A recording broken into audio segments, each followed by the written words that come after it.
इस वीडियो में हम नेटो के नए ऑपरेशन की चर्चा करेंगे। नेटो ने रशियन अग्रेशन से बचने के लिए ऑपरेशन ईस्टर्न सेंट्री लॉन्च किया है। यह ऑपरेशन क्या है और इसे क्यों लॉन्च करना पड़ा, चलिए डिस्कस करते हैं। तो आपने न्यूज़ में देखा होगा कि रिसेंटली रशिया के ड्रोन्स पोलैंड की एयर स्पेस में घुस गए थे। पहले पोलैंड और बाद में रोमानिया के अंदर भी घुस गए थे। पोलैंड और रोमानिया नेटो कंट्रीज हैं, यानी रशियन ड्रोन्स ने नेटो देश की एयर स्पेस को ब्रीच कर दिया था। यह कोई छोटी बात नहीं है। नेटो देश के अंदर रशियन ड्रोन्स का देखा जाना काफ़ी अलार्मिंग था। नेटो देश फौरन हरकत में आ गए, आपस में कोऑर्डिनेट किया और पोलैंड में घुसे रशियन ड्रोन्स को शूट डाउन कर दिया। यूक्रेन वॉर को शुरू हुए 3 साल से ज़्यादा हो चुके हैं। इन 3 सालों में पहली बार नेटो फोर्सेज ने रशियन एसेट्स को डायरेक्टली एंगेज किया है। अब तक नेटो देश वॉर में बस इनडायरेक्टली इन्वॉल्व रहते थे, जैसे यूक्रेन को हथियार देना, एड देना, ट्रेनिंग देना इत्यादि। नेटो देश इन सब के जरिए वॉर में इनडायरेक्टली इन्वॉल्व रहते थे। डायरेक्टली वो रशिया के अगेंस्ट हथियार नहीं उठा रहे थे ताकि एस्केलेशन ना हो जाए। बट जब रशियन ड्रोन्स ने नेटो कंट्रीज की एयर स्पेस को वायलेट किया तो मजबूरन नेटो फोर्सेस को भी जवाबी कार्रवाई करनी पड़ी। उन्हें रशियन एसेट्स को डायरेक्टली एंगेज करना पड़ा, ड्रोन्स को शूट डाउन करना पड़ा। जैसा कि हमने कहा, यूक्रेन वॉर शुरू होने के बाद से ये पहली बार था जब नेटो फोर्सेस ने रशियन एसेट्स को डायरेक्टली एंगेज किया है। इससे रीजनल एनवायरनमेंट टेंस्ड हो गया है। इतनी जल्दी 2 बार नेटो टेरिटरी में रशियन ड्रोन्स का देखा जाना कोई साधारण घटना नहीं है। जाहिर है नेटो देश इसे थ्रेट के रूप में परसीव कर रहे हैं। पोलैंड नेटो का फ्रंट लाइन मेंबर है। उसी की एयर स्पेस सबसे पहले ब्रीच हुई थी तो उसी ने इमरजेंसी मीटिंग बुलाई थी। नेटो का आर्टिकल 4 इन्वोक कर दिया था। यह काफी बड़ा मूव था। आर्टिकल 4 तब इन्वोक किया जाता है जब किसी नेटो मेंबर देश को लगता है कि उसकी टेरिटोरियल इंटीग्रिटी, सिक्योरिटी या इंडिपेंडेंस को कोई खतरा है। ऐसे में वो देश बाकी एलाइज के साथ कंसल्ट करने के लिए मीटिंग बुला सकता है। फिर सारे एलाइज मिलकर खतरे को एनालाइज करते हैं और उससे निपटने के लिए एक्शन प्लान बनाते हैं। यही नेटो का आर्टिकल 4 है। आर्टिकल 4 वॉर डिक्लेयर नहीं करता है, वो आर्टिकल 5 का काम है। आर्टिकल 4 केवल इमरजेंसी कंसल्टेशन और प्लानिंग के लिए है। पोलैंड ने अभी आर्टिकल 4 को इन्वोक किया। भले ही ये वॉर का डिक्लेरेशन ना हो, केवल कंसल्टेशन हो, बट स्टिल आर्टिकल 4 का इन्वोक किए जाना भी बड़ी बात है, बिकॉज ऐसा रेयरली ही किया जाता है। नेटो मिलिट्री अलायंस 1949 में बना था। तब से लेकर अब तक केवल 7 बार ही आर्टिकल 4 को इन्वोक किया गया है। इससे आप समझ सकते हैं कि नेटो देशों के लिए यह कितना सीरियस मैटर है। उनका सोचना है कि रशिया ने ये ड्रोन्स जानबूझकर नेटो टेरिटरी में भेजे हैं।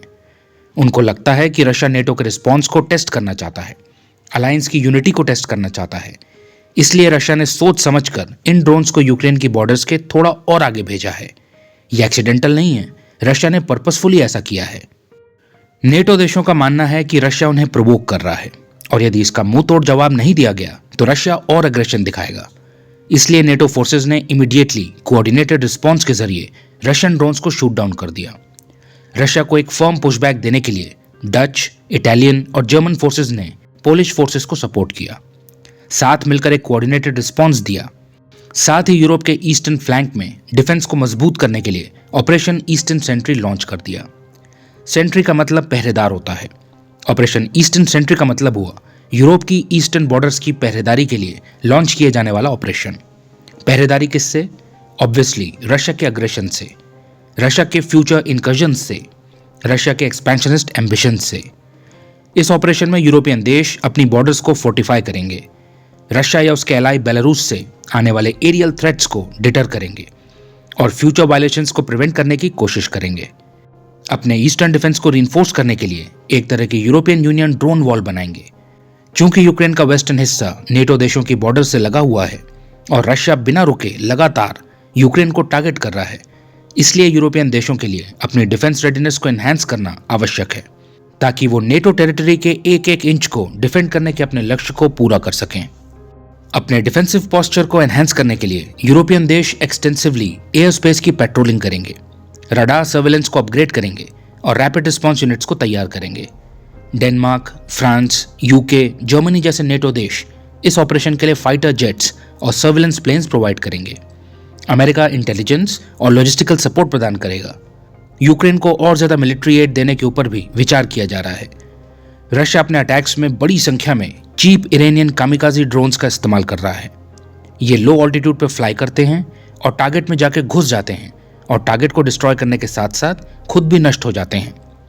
रशिया के मुताबिक इनकी मदद से वो सोली यूक्रेन को टारगेट कर रहा है। पोलैंड या रोमानिया को टारगेट करने का उसका कोई इंटेंशन नहीं है। जानबूझकर ड्रोन्स भेजने वाली बात बेसलेस है। अमेरिकी राष्ट्रपति डोनाल्ड ट्रंप का भी यही कहना है कि ये ड्रोन्स गलती से नेटो टेरिटरी में चले गए होंगे, बट यूरोपियन देश इससे अग्री नहीं करते हैं। उनके मुताबिक रशिया ने नेटो के रिस्पॉन्स को टेस्ट करने के लिए ड्रोन्स पर्पसफुली भेजे थे। रशिया के हाइब्रिड वॉरफेयर के कारण यूरोपियन देश हाई अलर्ट पर हैं।